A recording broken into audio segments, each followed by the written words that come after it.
Azar demais. Pessoal, para quem não conhece o Thiago, que eu acho que é pouco provável, bem provável, aliás, eu tenho certeza que a internet toda conhece o Thiago. Isso é fato. Mas pode ser que alguém está no mundo da caverna aí, não conhece o Thiago, eu vou apresentar ele. Tá? Pessoal, o Thiago é o estatístico, ele é fundador do canal Statidade, é um cara super bacana, muito amigo nosso aí, tá desde o início desde o início da caminhada aí do Minério Andado, sempre vem contribuindo com a gente aí. É um grande disseminador de conteúdo da área de estatística, de data science, machine learning, tudo. O Thiago é um disseminador de conteúdo. O canal dele recebe convidados para poder fazer vídeos lá e compartilhar conteúdo com a galera. Tá? Então, Inclusive tem do Rodrigo e do Felipe lá. já... Rodrigão e Filipão tem lá. Regressão linear com Python. E mais que tem aquele de ações, né? Do Kendall, né? Fazendo Kendall lá no gráfico de ações. Tem regressão também. Tem os vídeos massa lá. Tem só coisa boa lá. A galera que contribui lá é top demais. A Fernanda já contribuiu lá. É verdade, Fernanda, Gabi, né? Gabi contribuiu. Então tem uma turma aqui também dos alunos que também contribuíram lá no Statidades. Era Stat Físico, né? Isso. Era Stat Físico porque o canal, quando eu criei, ele tinha o objetivo de ajudar a galera da área fiscal, né? Então era Stat de estatística, T de Thiago e Fisco de fiscal. A pessoa é criativa, né? Então, já viu, Stat Físico. Aí, pô, o que que deu? Que a Fernanda teve que gravar 3 vezes o vídeo porque ela enrolava a língua, não conseguia gravar. Né, Fernanda? Outros relatos também persuasivos desse sentido também me fizeram mudar o nome do canal. Até minha mãe falava Stat Físico. Eu falei, não, minha mãe não dá, eu tenho que mudar essa porra. Eu pensei por muito tempo que era Stat Físico também. Stat Físico? Pô, não sou tão doido assim não, cara. Só fiz estatística só. E o canal é muito conhecido, muito bacana, então o Thiago é um grande amigo nosso aí. Hoje vai falar um pouquinho de estatística com a gente aqui, beleza? Ô, Fernando, ô, Thiago, eu vou deixar você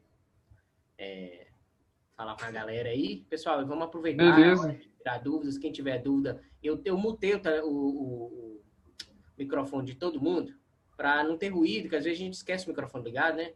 Natural. Eu mutei o microfone de todos. Mas quem quiser falar alguma coisa, manda aqui no chat. Eu tenho uma pergunta. Será que não é melhor deixar não para o pessoal perguntar, de repente? Ou não, fica muito ruído, né? É porque acaba a pessoa que às vezes entra e não sabe ainda como que desativa, acaba ficando muito ruído. Ah, não, beleza, então. Alguém levanta a mão assim, ó. Beleza. Pode levantar a mão, então me dá a mensagem no chat. Vocês conseguem ver todas as telas no Zoom? Ao mesmo tempo? É?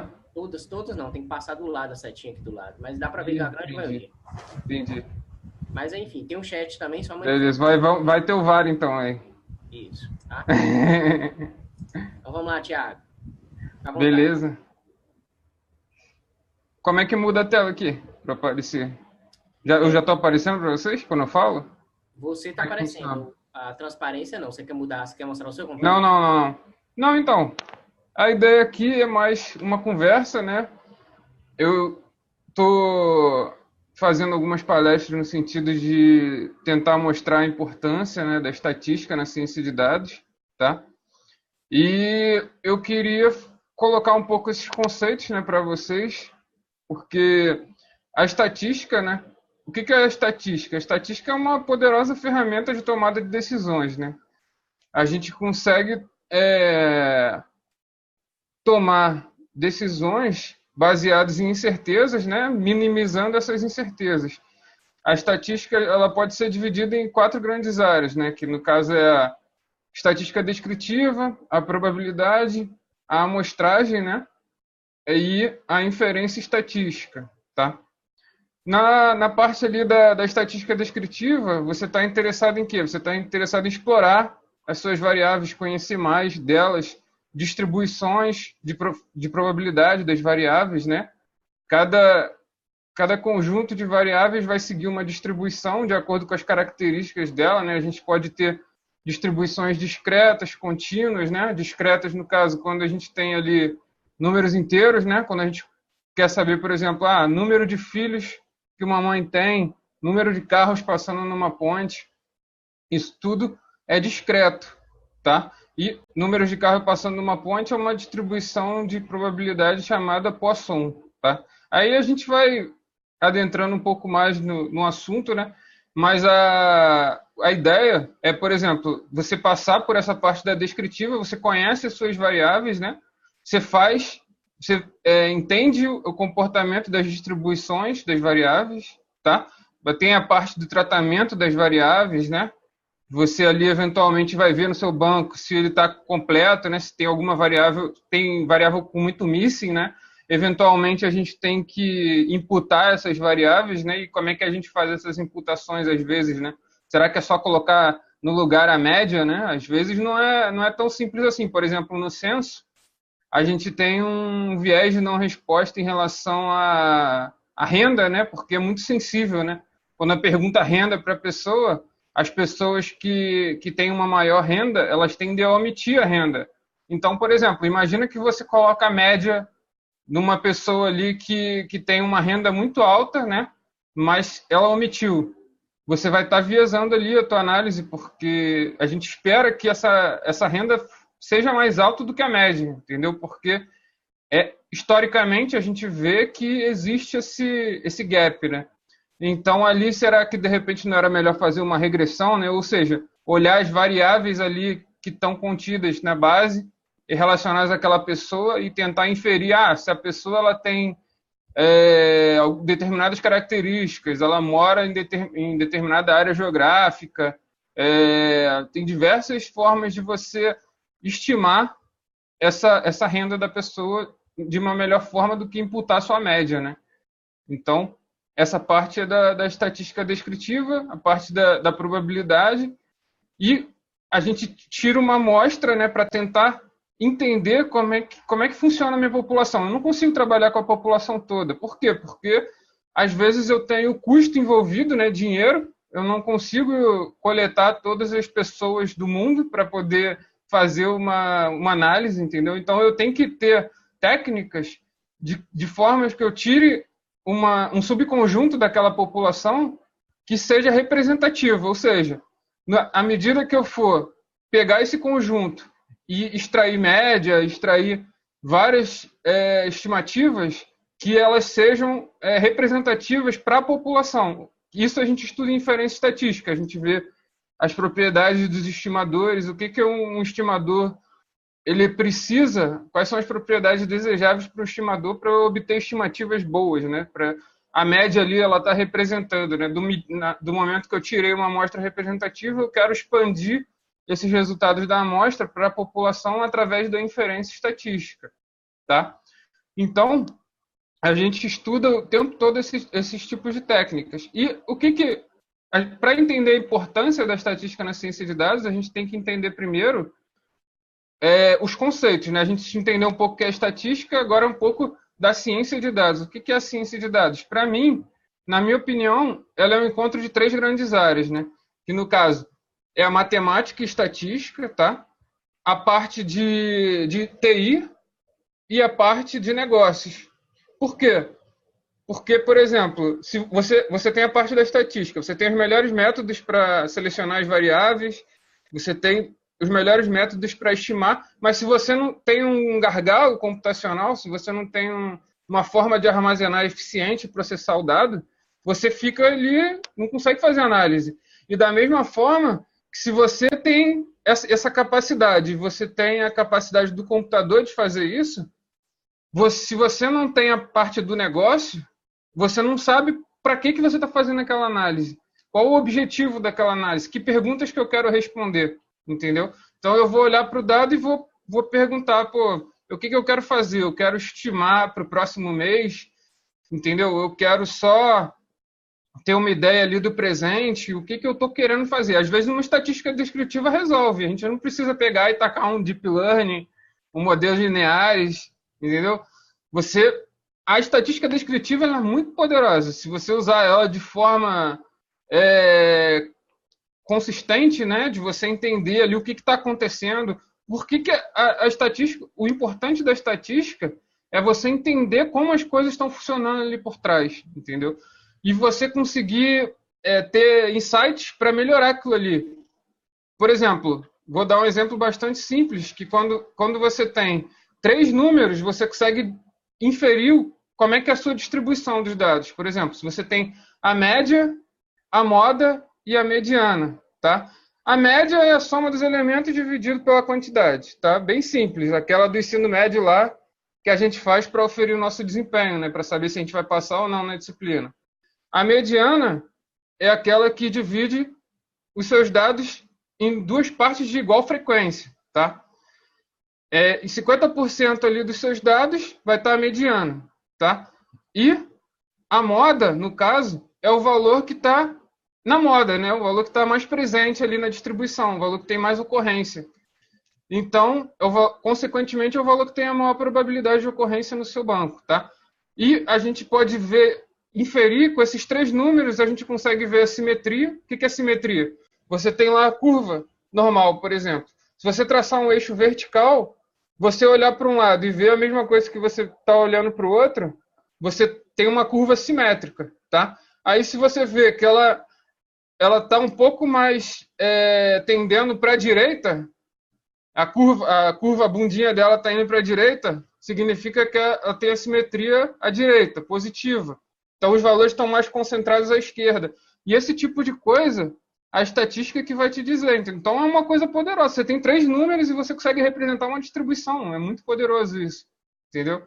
E aí, qual é a ideia da estatística descritiva também? Tem a mediana, tem os quartis também. O que são os quartis? Os quartis significa assim... Por exemplo, quando você tem um problema muito grande, o que você faz para resolver esse problema? Você vai dividindo o problema em microproblemas, certo? E se você resolver esses microproblemas, você vai estar resolvendo o seu problema, certo? Só que é muito mais fácil você resolver esses problemas menores do que você resolver um problemão que você não consegue nem entender o que está acontecendo ali, entendeu? Então, o que são os quartis? Você pega e divide a sua distribuição em partes iguais. Aí tem lá, primeiro quartil, divide até 25% da distribuição. Terceiro quartil, ele deixa 75% para baixo e 25% para cima. Então, o que você está fazendo? Você está tentando entender a distribuição para poder expandir depois para o todo, entendeu? Se você entende cada partezinha, você entende o comportamento dela, entendeu? Então, a estatística, ela trata muito, muito disso, né? E eu pulei um pouco a parte da apresentação, né? Deixa eu só me apresentar aqui. Eu sou estatístico pela Federal do IBGE, né? A ENSE, tá? Eu vou contar um pouco também da minha trajetória, tá? Eu vou até compartilhar a tela aqui, que fica um pouco mais fácil. Para vocês entenderem melhor o visual aí, senão o pessoal vai dormir. Cadê o... Como é que eu faço para compartilhar aqui, velho? Tem um botão share aí, Thiago, aqui embaixo. Share. Beleza. Vê se você consegue ir. Vocês estão vendo o slide? Ótimo, agora foi. Beleza. Então, deixa eu só passar aqui.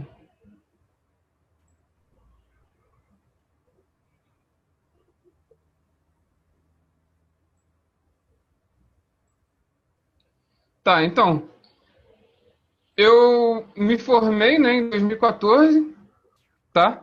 Antes de eu me formar, eu estagiei na Fundação Getúlio Vargas, né? A partir do sexto período, quando você faz a disciplina de inferência estatística, a escola te permite estagiar.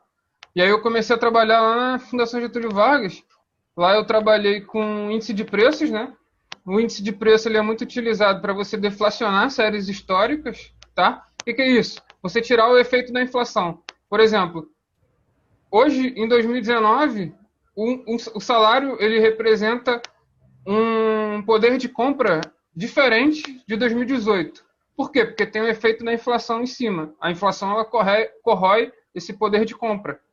Entendeu? Então, o índice de preço, por exemplo, quando eu fiz lá a minha monografia, que foi sobre estimação de preços de imóveis no município do Rio de Janeiro, eu tinha as bases em períodos diferentes e eu tinha que tirar essa diferença de preço para poder ter a comparação entre os anos, certo? Então, a gente usava esse índice da Fundação Getúlio Vargas, que é o Índice Geral de Preços, né, que ele é composto pelo Índice Nacional de Construção Civil, o IPA, que é o Índice de Preço Atacado, e o Índice de Preço ao Consumidor, o IPC. Né? Eu trabalhei mais com o IPC, e lá o que a gente fazia? lá, na cesta de bens de PC, existiam itens como geladeira, TV, que quando você tem um avanço tecnológico, por exemplo, aquela série de TV, quando ela vira quando aquela TV ela vira uma Smart, por exemplo, você perde a comparação do preço ao longo do tempo, tá? Porque aquela característica ali, ela está te agregando um valor que você não consegue mais comparar. Então, o que a gente fazia? A gente coletava mensalmente na Casas Bahia, Ponto Frio, tudo via internet, os preços, né, dessas TVs, tá? E a gente gerava modelos mensalmente para poder estimar o quanto que aquela característica influenciava no preço final daquele bem. Porque o modelo ele dá exatamente isso. Por exemplo, se eu aumentar em 1 polegada a TV, quanto que isso vai estar gerando no preço da minha TV? Tá? Isso é o que eu fazia lá na Fundação Getúlio Vargas, né? E lembrando que também a série de preços, geralmente, ela segue uma exponencial, né? Por quê? Porque a gente tem TVs com preços muito baixos e tem TVs com preços muito altos, assim como imóvel também, né? A gente tem imóvel de 100 mil e 1 milhão, por exemplo. Então, como é que a gente faz para estimar coisas com magnitudes muito distintas, né? A gente trabalha com transformação de variável, tá? Aí a gente pode fazer uma transformação de box-cox, vai te dar a melhor transformação, mas aí é um pouco mais técnico. Tirando o tecniquez da parada, você passa um logaritmo, tá? Nela, porque aí você vai ter preços mais uniformes. E quando você tem preços mais uniformes, você consegue prever de forma melhor. Por quê? Porque eu estou trabalhando ali na mesma magnitude. Eu estava com uma diferença absurda. Se eu estou trazendo essa diferença para algo mais linear, eu estou linearizando a série, então fica mais fácil da gente prever. Entendeu? Então, esse foi meu estágio na Fundação Getúlio Vargas. E eu incorporei isso para minha monografia. Minha monografia foi sobre precificação de imóveis no município do Rio de Janeiro, né? Eu tinha uma base da Caixa Econômica Federal, tá? De imóveis vendidos, tá? Eu tinha também as informações dos imóveis, né? Quantidade de banheiros, quantidade de quartos, a metragem do imóvel, se ele tinha piscina, se não tinha, se tinha churrasqueira, várias variáveis nesse sentido. E eu enriqueci a base com variáveis do censo, por exemplo. Só que com um formato diferente que eu peguei no Instituto Pereira Passos, porque eu queria trabalhar com áreas geográficas, né? Porque, por exemplo, se eu tenho como segmentar, por exemplo, por Zona Norte, Zona Sul, Zona Oeste, não sei aqui quem é do Rio de Janeiro, mas acredito que nos outros estados também tenham esse tipo de segmentação. Mas aqui tem áreas de planejamento, né, que é uma segmentação administrativa aqui no Rio, que me permitiu fazer isso. É como se fosse Zona Norte, Zona Sul. Se eu tenho preços na Zona Sul, vai ser mais caro. Se eu tenho preços na Zona Oeste, vai ser mais barato em relação à Zona Sul. Então, eu quero incorporar isso no modelo, né? Então, a gente coloca isso como dummies, né? Que aí a gente coloca com N-1 categorias e tal. Também é um pouco mais técnico. E o que eu fiz, né, nessa parte? Mesma coisa que eu fiz lá na Fundação Getúlio Vargas. Eu tinha as características do imóvel, né? E eu usei essas características para estimar o quanto que aquele imóvel custava, né? O preço daquele imóvel. Eu queria saber, no caso, quais características que influenciavam mais o preço do imóvel, entendeu? Então, essa foi uma ideia que eu tive de aplicar. Então, tá aí para as pessoas mais jovens, né, que ainda estão na faculdade e tal, não ignore o estágio de vocês, porque pode virar a monografia de vocês, entendeu? Então é interessante isso. Aí beleza. Aí eu fui surfando lá depois de formado, né? Aí depois de uma semana eu comecei a trabalhar na Unicarioca como analista de inteligência de mercado, tá? Eu tinha a base de dados de todas as unidades da Unicarioca, que eram 5, tá? Eu tinha lá a parte acadêmica dos alunos, né, as notas e tudo mais, parte financeira, que no caso ali toda a matrícula, parte do curso, né? E eu tinha a parte socioeconômica, que aí entrava as condições do aluno, né? A parte mais socioeconômica da parada. Então, eu tinha como... O que eu fiz? Eles estavam precisando lá fazer modelos de evasão, né? Evasão escolar. O que é isso? Você tentar estimar qual a probabilidade, né, daquele aluno ele tá deixando a instituição ou não, tá? A gente chama isso de churn, tá? E a gente trabalha isso com o quê? Com modelos logísticos, por exemplo. Dava para fazer árvore de decisão também, mas lá eu fiz por modelos logísticos, né? Que tem uma interpretação um pouco mais tranquila do que alguns modelos, né? E a ideia foi essa, a mesma coisa. A gente tem as características dos alunos, né? A parte acadêmica, socioeconômica e financeira, e a gente consegue estimar. Desculpa, alguém falou alguma coisa? Eu. Pode Tiago, falar. Fala aí. só uma dúvida, vou aproveitar que você falou aí, vai ser bom você tirar essa dúvida minha. Quando você falou modelos logísticos aí, modelos logísticos dá para a gente uma probabilidade mais calibrada? Uma vez uma discussão sobre isso, e o pessoal recomendava usar modelos logísticos quando a gente tem um problema de probabilidade. A gente precisa de uma probabilidade mais acurada do ponto de vista de um algoritmo de machine learning. Em relação, você está falando mas em relação a quais modelos, por exemplo? Em relação a um SVM, por exemplo. Pode. SVM? Então, o que acontece? O ideal é você fazer vários modelos, né? E você utilizar as métricas de comparação, tá? E aí você pode trabalhar com a soma de quadrado dos erros, média de quadrado dos erros, média de quadrados absolutos dos erros, né? Você pode utilizar também critérios de informação, porque a média de quadrados dos erros, ela só considera, por exemplo, a estimação por si, né? Se eu estou acertando ou se eu estou errando ali do erro. E o quanto eu estou errando. Agora, quando você considera também critérios de informação, como a IC, BIC, né? A CAI, que é Bayesian Information Criterion também, você está incorporando, ele está começando a penalizar a quantidade de variáveis no seu modelo, tá? Pelo critério da parcimônia, quanto menos variáveis você tiver no modelo, melhor é o seu modelo. E o AIC e o BIC, eles consideram isso, eles dão uma penalização para quando você tem muitas variáveis no seu modelo. Respondendo a sua pergunta, a melhor forma de fazer é você pegar e fazer os dois e comparar, por exemplo, usar ali essas métricas, né, de avaliação. Inclusive, a gente vai ter um vídeo aí sensacional do Marco... Esqueci agora...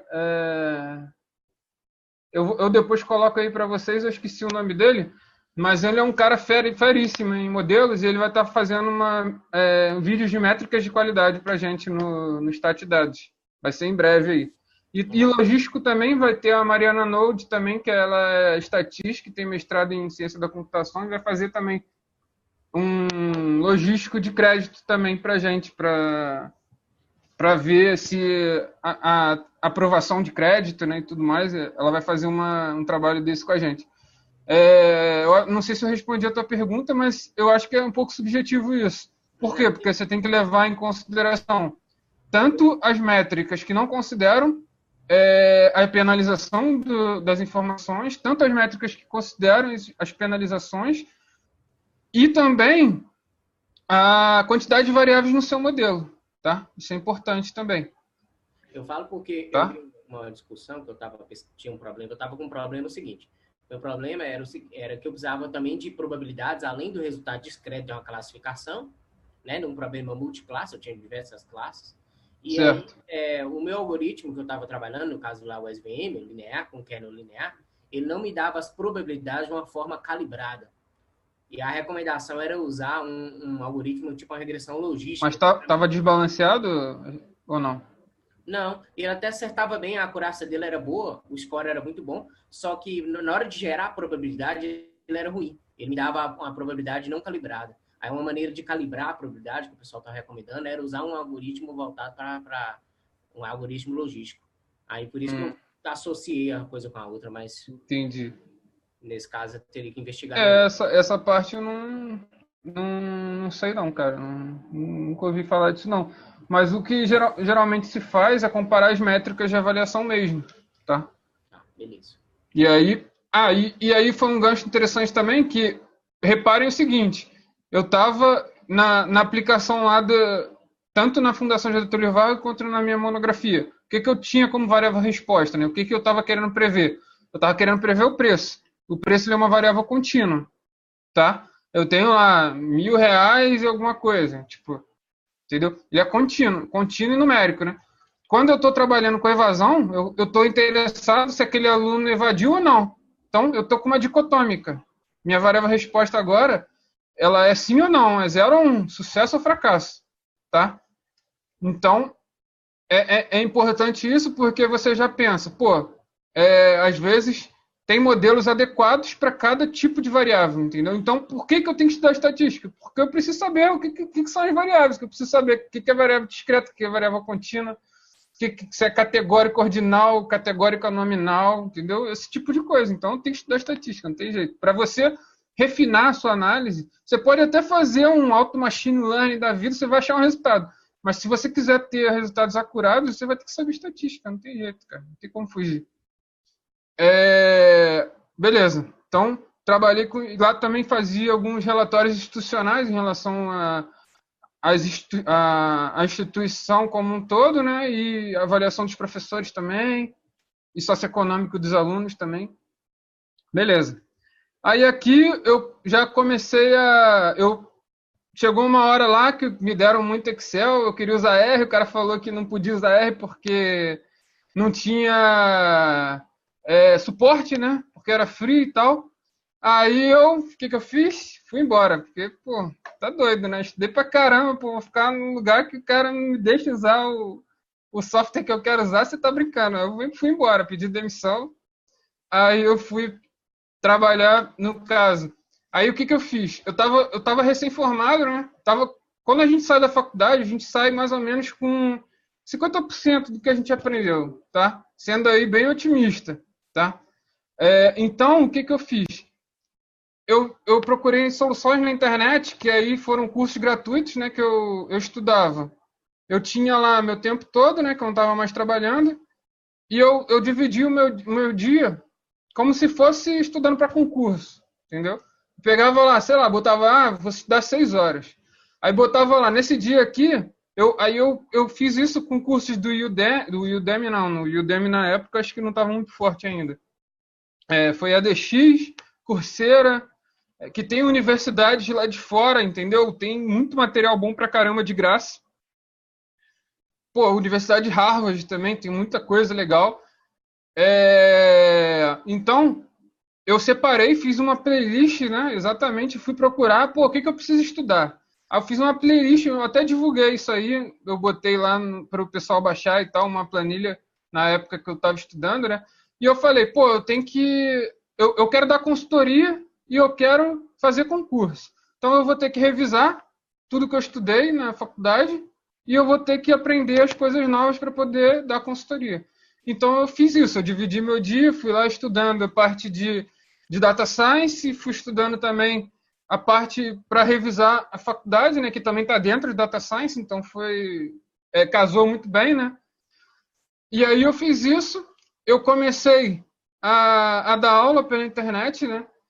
E aí eu vi que eu gostava da parte de concurso, né? E eu vi um gap grande na galera da área fiscal, né?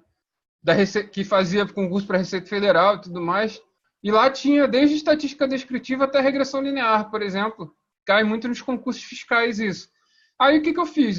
Eu montei, né, um curso, né? E eu lecionava por Skype, eu tinha 10 alunos. Eu marcava os horários e lecionava essas aulas. Aí, à medida que eu fui fazendo isso, eu também fiz o canal para poder ajudar a galera e botar a questão lá. Eu só resolvi a questão. O canal era só isso. Resolvi a questão. Aí, beleza. O Supremacia Concurso me chamou para gravar um curso, né, de estatística. Gravei esse curso, eu e a câmera lá, a primeira vez, né, que eu gravei e tal. Inclusive o que está lá no canal. Aquela playlist lá, antigo Supremacia Concurso e tal. Foi dessa época. Eu gravei esse curso, né? Era até de estatística descritiva até regressão linear. Só que aí, eles não me repassaram 2 vídeos. Aí o que eu fiz? Taquei tudo no canal, né? Taquei no canal, foi quando bombou o canal. Veio depoimento de galera de contabilidade, administração, às vezes que eu nem sabia que existia estatística no curso. Aí, pô, fiquei felizaço e tal, ganhei vários depoimentos e tal. Aí eu resolvi expandir também, né? Porque eu fui trabalhar na UI, eu tinha passado no processo seletivo, aí ele foi congelado. Aí um belo dia, quando eu estava lá em casa já, estava estudando maneiro e tal, estava prestando minha consultoria, estava feliz da vida. Aí chegou um gerente lá da UI, me ligou lá, falou, pô, quero você na equipe e tal. Eu tinha passado no processo seletivo, agora a gente está com vaga aqui no time de Advanced Analytics e tal. Aí eu pensei, pô, tô com 27 anos, né? Pô, uma multinacional holandesa em consultoria e auditoria. Falei, pô, não vou rejeitar, né? Não tinha como rejeitar. Aí eu fui, né?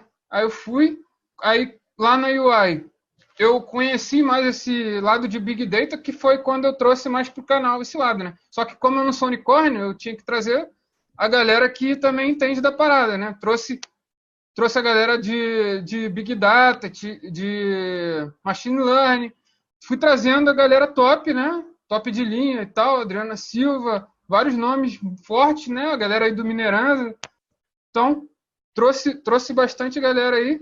E lá na UI eu trabalhei num projeto que, no caso, foi numa grande seguradora, tá? Que eu não posso falar o nome porque é confidencial o projeto, mas eu vou contar aqui para vocês como é que foi. Aí nessa grande seguradora, lá foi meio James Bond a parada, porque tu entrava assim, subia no elevador, aí ia andando assim, entrava na sala, a primeira coisa que você olhava na parede, estava escrito assim, você não pode usar celular, você está sendo filmado, tinha um monte de restrição doida, assim, sacou? Aí eu falei, caraca, tô no Big Brother, fudeu, mano. Aí imagina programar sem ter um Stack Overflow da vida ali do teu lado. Pô, cara, aí foi um pandemônio, foi sinistro. Mas foi meu primeiro contato ali com o ambiente Hadoop, Spark, né, com mais de Big Data e tal. E lá a gente estava num projeto de estar investigando fraude, né? Eu tinha base de dados de todos os hospitais do Brasil, tá? E eu tinha que investigar fraude. Alguns padrões que eles estavam achando que ocorriam, por exemplo, bem bizarros, tá? Que, por exemplo, será que quando o hospital ele está mais vazio, será que o hospital tende a deixar mais os pacientes para poder ganhar em cima disso? Olha que horrível, é bizarro isso, mas pode acontecer, né? É fraude. Será que quando o hospital está mais vazio, ele tende a colocar mais remédios, né, nos pacientes para poder ganhar em cima disso também? E também tinha uma iniciativa de identificar também, por exemplo, OPMS são aparelhos, órtese, prótese e tal, são aparelhos cirúrgicos, né? Stent, quando você tem uma cirurgia, você coloca aparelhos que são mais cirúrgicos, né? Então eles são mais caros. Será que os caras colocavam a torta e a direita aqueles aparelhos ali para poder ganhar em cima também? Era uma possibilidade também. E outra iniciativa era de modelagem também, que no caso era, do momento que o cara acionou a seguradora, será que quanto tempo que ele vai ficar internado, né? Será que eu consigo prever quanto que ele vai gastar na internação, quanto que ele vai gastar de remédio, né? Para a gente já poder ter uma noção, ou tentar identificar se o paciente é crônico ou não, né? E aí poderia entrar numa logística também, né? Teve algumas nesse sentido também. Foi um projeto bem bacana, assim. Eu fiquei pouco tempo lá, mas aprendi muito, sim. Foi bem legal. E depois eu fiz o concurso do IBGE. Aí, felizmente, passei em terceiro lugar, ó, consegui. Aí eu fui. Ainda fiquei meio assim, né? Fiquei, pô, multinacional, IBGE e tal. Falei, cara, aí auxílio da família, dos universitários, né? Aí eu resolvi, felizmente eu fui pro IBGE, aí tô lá agora vai fazer 1 ano e 5 meses, ou 6 meses, né? Aí tenho mais 1 ano e 4 aí aproximadamente para ficar, né? Porque tem até 3 anos, né, para ficar. Eu sou analista censitário e métodos quantitativos lá, né? E lá, o que eu trabalhei lá? Lá eu trabalho na gerência técnica do censo demográfico, né? O que estão querendo cortar aí, a verba, né? 25% estão querendo rapar fora, um negócio absurdo, porque o censo ele é a base para você ter um país onde as coisas funcionam, no sentido de você ter subsídio para ter quantidade de hospitais, quantidade de escolas que você precisa no município, no estado, repasse, né, nos municípios, o repasse é feito pelo censo.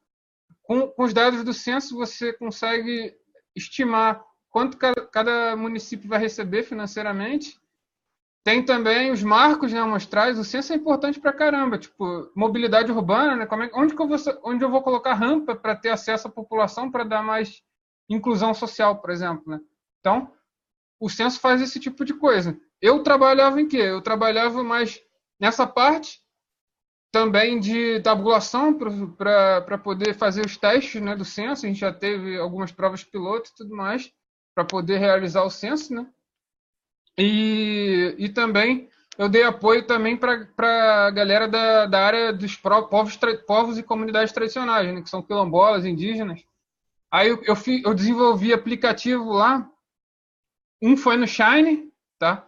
Que foi para monitorar a coleta, né? A gente olhava no Google Maps, no caso ali na imagem satélite, a gente via ali sendo aplicado os questionários, né?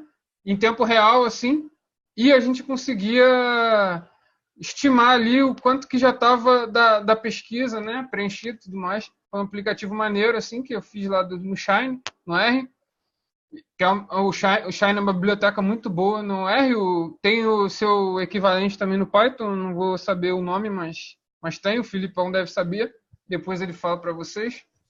É o Plotly, né? É o Plotly. Plotly tem... O Plotly é para, pelo menos no R, é para gráfico, né? Gráficos mais elaborados, interativos e tal. O Plotly no Python você consegue fazer também o que o Shine faz. Porque ele tem, Pô, legal, maneiro. O R, no caso, é o R Dashboard, o R Markdown e também dá para fazer no Shine também, é bem legal, dá para fazer... O mais próximo do Shine no Python seria o Dash. Ah, Dash, isso aí mesmo. Eu já vi também um negócio desse sentido, mas não tá lembrando o nome também não. É Dash mesmo, é isso aí. O Plotly no R é Plotly também. Beleza. Aí eu também desenvolvi outro aplicativo, só que aí foi em CS Pro. É uma linguagem desenvolvida pelo o Bureau lá do Censo dos Estados Unidos, né? E ele serve para você fazer questionários, né?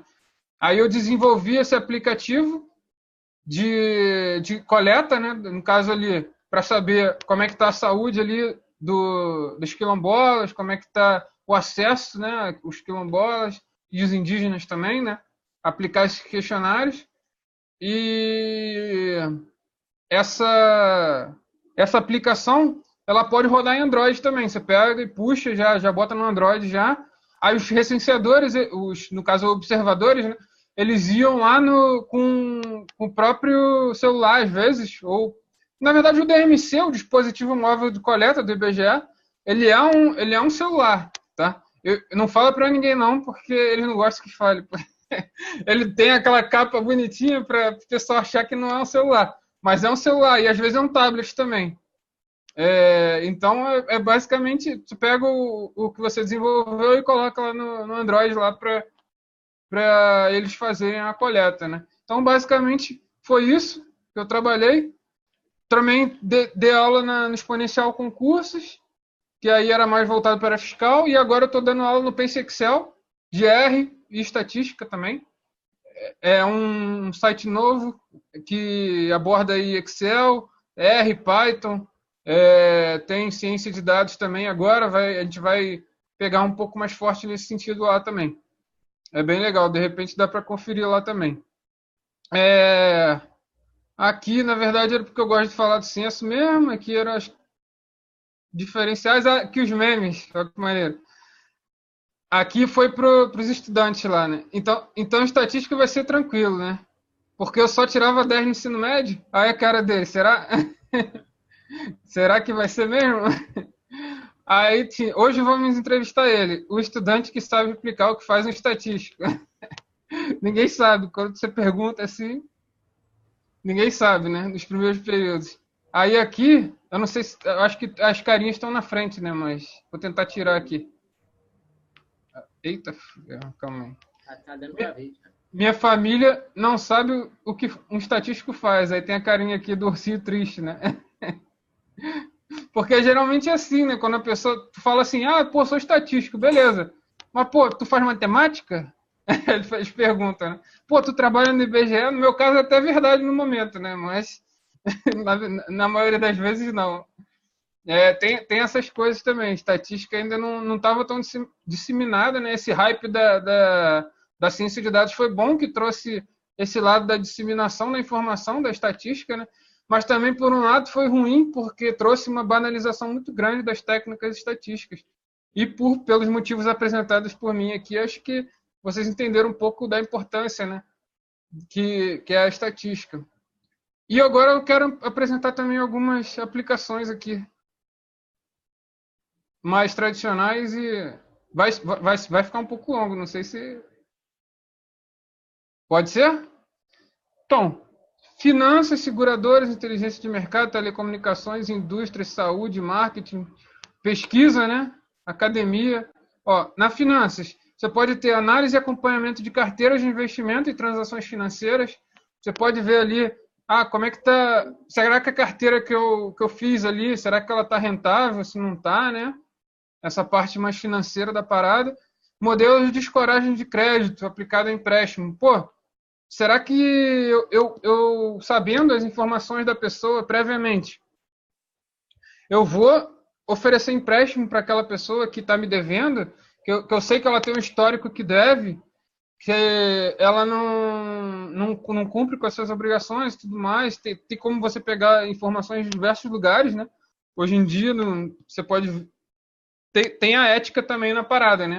Você não pode sair, pegar a informação do Facebook da galera, entendeu? Pegar a torta e a direito sem pedir autorização e tudo mais.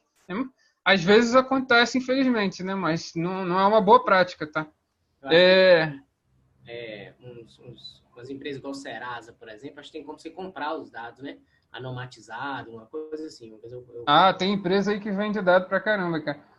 Lá no IBGE tem um rapaz que saiu do IBGE, ele foi trabalhar no Pingo, né? Eu vou até mostrar aqui a iniciativa dele depois. Aí fica mais fácil. Eu vou falar aqui para não atrapalhar aqui. Então, análise de fluxo de caixa, ver se está entrando mais do que saindo dinheiro da minha empresa, né? Por exemplo. Chance de acontecer um sinistro. O que é um sinistro? Sinistro é um roubo, por exemplo. Aconteceu um roubo na sua rua, por exemplo. Será que você acha que se você mora num lugar onde são roubados muitos carros, será que é mais provável de ser mais caro esse seguro ou mais barato para você? Entendeu? Por quê? A chance de acontecer um sinistro na tua rua é muito maior do que em qualquer outra rua, entendeu? Então, o cara vai cobrar mais caro, dependendo do número de fluxo de pessoas passando naquela rua. Tem diversas variáveis que você pode considerar para estar fazendo uma estimação ali de ver se aquele cara ali ele vai ter uma probabilidade alta ou não de acontecer um sinistro com ele. Calcular o preço do valor do seguro, a mesma coisa aí que eu falei do preço, né? Gestão eficiente do portfólio, né? Também se aplica um pouco ali da carteira de investimentos. Projeção e indicar tendências metodológicas. Você fazer ali projeção do seu mercado, né? Como é que está a minha aceitação no mercado e tudo mais. Melhorar o desempenho das empresas no lucro, né? Ver ali onde você pode otimizar. Benchmarking é uma prática assim. Você olha para fora da sua empresa e você vê os seus concorrentes. O que eles estão fazendo que eu posso agregar ao meu negócio que vai me dar uma vantagem comparativa em relação a eles, por exemplo, entendeu? Esse sentido. Melhorias de processos, análise de satisfação dos funcionários. Será que meus funcionários eles estão gostando da minha empresa ou eles estão querendo me deixar? Entendeu? Então, é importante que você tenha pesquisas de clima, né, da empresa para você entender como é que está funcionando. Será que eu consigo dar algum tipo de vantagem, né? Por exemplo, sei lá, se eu descubro que pelo exame dos meus funcionários que eles vão ficar doentes, será que eu não posso pagar uma academia para eles, para de repente diminuir esse risco, né? Tem uma série de jogadas que você pode fazer. Estudo de mercado, demanda, economia, controle, teste de qualidade, pesquisa de mercado, colocar um produto, né? Como é que eu avalio? Onde que eu vou, por exemplo, Starbucks, vai ter aqui também na apresentação, Starbucks, onde que eu coloco uma filial do Starbucks? Será que eu coloco no shopping? Será que eu coloco numa metrópole? Tem diversas formas de você analisar e ver qual é o melhor lugar para colocar essa filial, por exemplo. Teste de eficiência de remédios e desenvolvimento de novos medicamentos. Se um remédio já está na praça e eu elaboro um novo remédio, como é que eu testo esse remédio? É feito com estatística. São testes de hipóteses que a gente aprende lá em inferência estatística. Tá? Você vai ver se um remédio se ele é igualmente eficiente que o outro ou se ele traz ali um ganho significativo para você. Você tende a deixar aquele remédio. Por quê? Por exemplo, eu não estou interessado em mudar o remédio e matar uma pessoa, por exemplo. É um risco grande, né? Você tem que trabalhar ali com um risco baixo associado, né? Então, ali geralmente a gente trata com um nível de significância baixo, né? O usual, geralmente, é 5, 10 e 1%, né? Só que aí a gente tende a baixar mais quando é algo mais arriscado, né? Se a gente vai matar alguém, a gente tem que ter um controle na parada, sabe? Então, tem que ter um negócio bem rigoroso. Combate à fraude nos hospitais, foi o caso que eu falei que eu trabalhei. Epidemiologia, será que quando... A gente sabe, né, que quando tem um calor maior, tem uma proliferação de mosquito maior, né? Porque acumula mais água, chove mais, então vai proliferar ali o mosquito. Então, quando que vai ocorrer essas epidemias, né? E também entender quais são os determinantes, né? Os fatores que causam, né?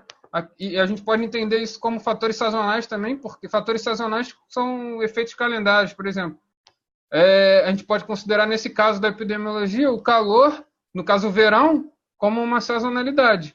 Vai ter um padrão atípico quando for verão, entendeu? Da mesma forma que na loja, por exemplo, se tiver ali Dia das Mães, Natal, isso são efeitos sazonais, é efeito calendário. Por quê? Porque quando é Natal, as pessoas tendem a comprar mais. Quando é Dia das Mães, as pessoas tendem a comprar mais. Então você vai ter uma diferença ali naquela. Então você tem que incorporar, às vezes, isso no seu modelo, tá? A gente tem lá em séries temporais, por exemplo, ajuste, que você trabalha lá com Hot Wins, outros métodos, para você incorporar sazonalidade nos modelos e tudo mais, tá? Análise de desempenho de anúncios, como é que eu mensuro, né? Se eu estou fazendo um bom marketing ou não, né? Análise de tendências do mercado para identificar padrões, perfil de consumidores, quem tá comprando o meu produto, né? Quem são as pessoas que compram o meu produto? Quem são as personas, né, do lado do marketing?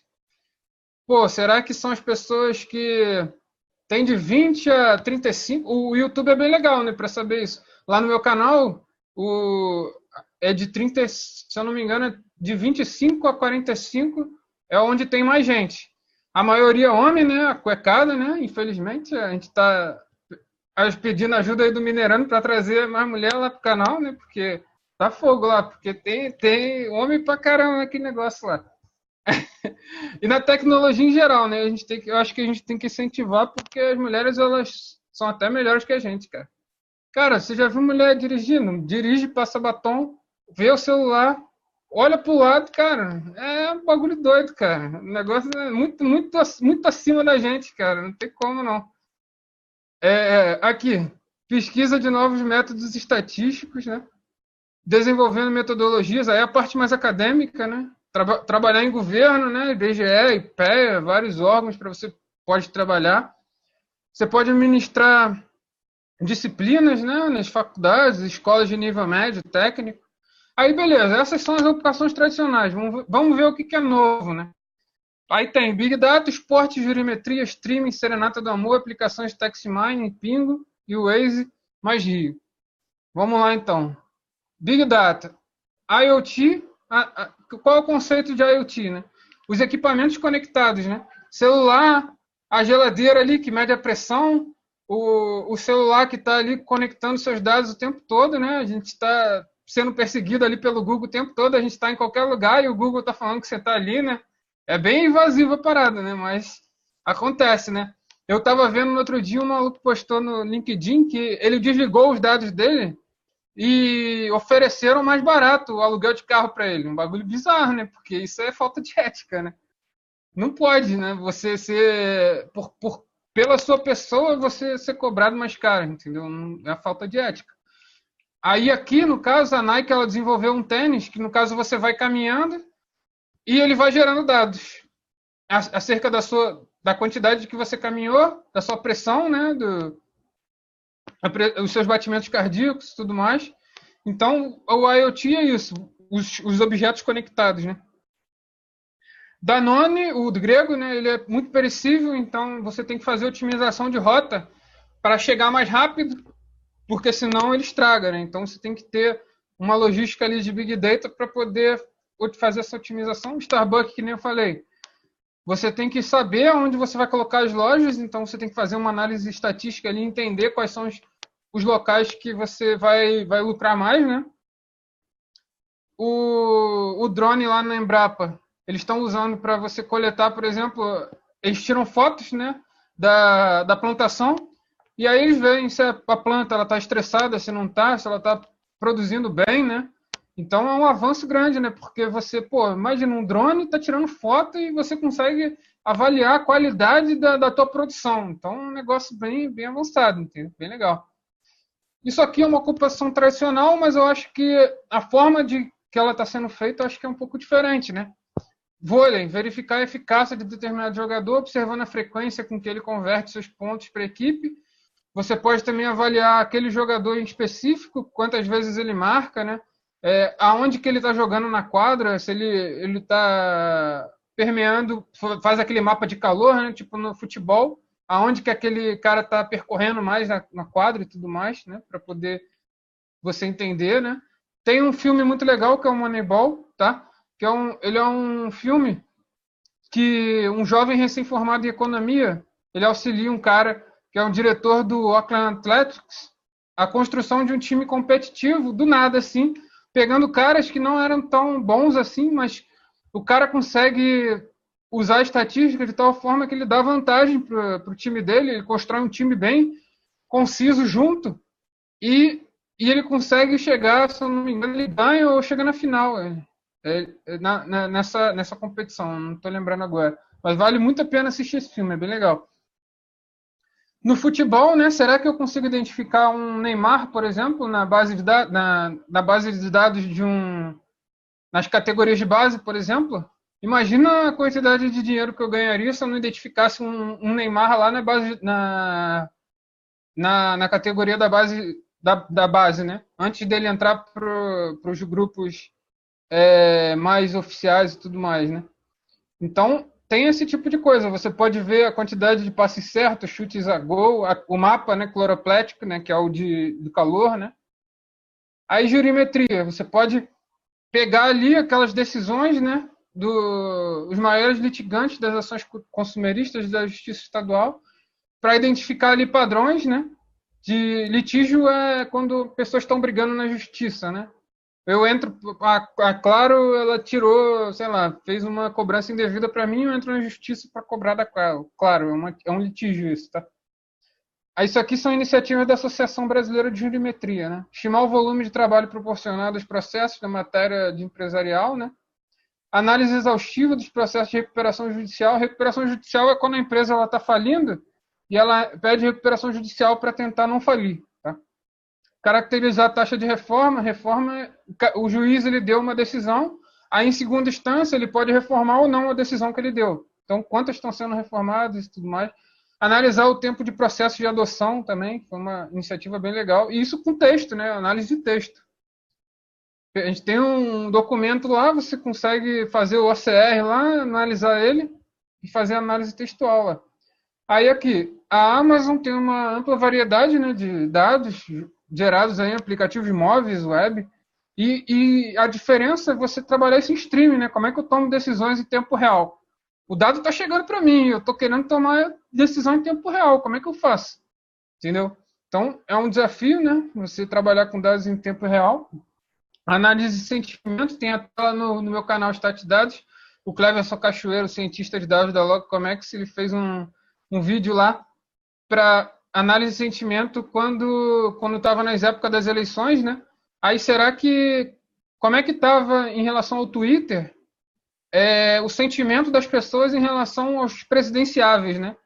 Será que alguns estavam mais favorecidos ou não? Ele fez esse tipo de análise, bem legal lá. Fez no R também lá. E tem, se eu não me engano, tem também no Orange, que aí é mais point click lá com o Nicolas Conceição. Aí, análise de gênero de músicas, né? O meu amigo lá do IBGE, que agora ele saiu também para abrir um. Ele está como head lá na Blue Pagamentos, o Thiago Dantas. Ele fez uma API do Spotify. Você pode obter músicas, álbuns, artistas, usuários. Dá para fazer também alguns gráficos de similaridade também. Dá para fazer um monte de coisa legal lá. É bem interessante. A gente usa os dados do Spotify É? fazer classificação de músicas com SVM no capítulo lá do. Pô, show de bola. Muito maneiro. Legal. Mas é análise de sentimento? Não, nesse caso é classificação. Classificação. Tá. Multirótulo? Multirótulo? O gênero das músicas? Não. Acho que é pelo que o Rodrigo fez lá. Ele faz ele tenta predizer se o usuário vai gostar da música ou não, usando SVM. É? Pô, legal. Maneiro. Aplicação bem legal, hein? Aplicação legal. Isso aqui é foi, se eu não me engano, a monografia da Bruna Wonderwald. Ela fez um pacote short que ele faz o scrapping lá do Cifra Club e você tem os dados das músicas por meio de raspagem, né? É bem legal também. Essas iniciativas aqui são todas no R, tá? O Pingo, ele é um aplicativo que um rapaz lá, ele inclusive é sócio, ele saiu do IBGE para GRZ Soluções, né, que é a empresa do Pingo. O que esse aplicativo faz, né? Ele é um aplicativo colaborativo, tá? Você baixa lá no Android, tem também para iOS, se eu não me engano. Você baixa o aplicativo e ele as pessoas, o que acontece? Quando você vai fazer compra, você tem a nota fiscal, certo? Quando você tem a nota fiscal, você passa o QR Code ali pelo próprio celular e ele incorpora todos os produtos daquela nota fiscal. Ou seja, no Brasil todo as pessoas estão colaborando, mandando as notas fiscais e eles têm todos os produtos, eles conseguem comparar os preços. Então eles te dizem na sua região onde comprar aquele produto mais barato, entendeu? Então, por exemplo, eu fiz aqui eu sou amante de Kit Kat, né? Então eu peguei o Kit Kat aqui, daqui de casa. Aí eu fiz a comparação aqui, ó. Peguei, ó, Mundial, Extra, Casa e Vídeo, tá vendo? Se a gente vê aqui, eu acho que, se eu não me engano, tem uma diferença aqui era de mais de 100%, 200%, sei lá, de preço. Negócio, assim, absurdo, né? Você pegar e comparar remédio também, dá para comparar remédio. Então, é um negócio de utilização pública, né? Bem interessante. Mas, na verdade, é interessante para a gente e para eles também. Por quê? Porque eles não... Para eles, isso aqui não é tudo gratuito, né? Não tem... Mas o que eles ganham? Eles ganham os preços dos produtos, né? E o que eles fazem com isso? Eles vendem, né? Eles vendem para poder... as pessoas que trabalham com índice de preços, por exemplo, elas precisam desses preços. Então, imagina, eles ganham bastante dinheiro tendo essa informação de preços, entendeu? Então, eles conseguem ganhar dinheiro em cima disso, tá? Aí, beleza. Isso aqui foi uma iniciativa do Waze com a Prefeitura do Rio para otimizar o tráfego, né? Será que quando... Eu sei que os usuários estão me mandando lá onde que houve acidente, onde que teve gargalo no trânsito, né? Será que eu não consigo otimizar o meu trânsito sabendo ali pelo Waze onde as pessoas me indicaram onde tem trânsito, onde não tem?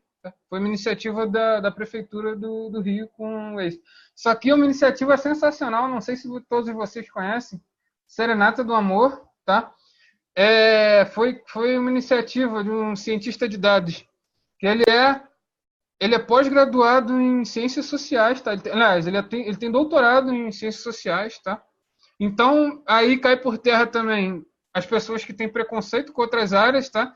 O cara, ele sabe programar melhor do que a gente, às vezes, que é da área de exatas, e ele veio da área de humanas. Então, tipo, a ciência de dados, o legal é esse, que abraça todo mundo, né? E esse cara, ele teve uma ideia fantástica de controle dos gastos públicos. O que acontece? Todos os deputados, cada deputado, ele tem 44 mil por mês, para gastar com comida, passagem de avião, combustível, tá? 44 mil, tá? Aí, os caras de pau, além disso, eles pegaram as notas, eles têm que dar nota fiscal, né? Eles têm que prestar contas. Aí eles pegaram as notas fiscais, que estão públicas, esse projeto está no GitHub, ele é público, as pessoas podem colaborar, inclusive, né? É aberto.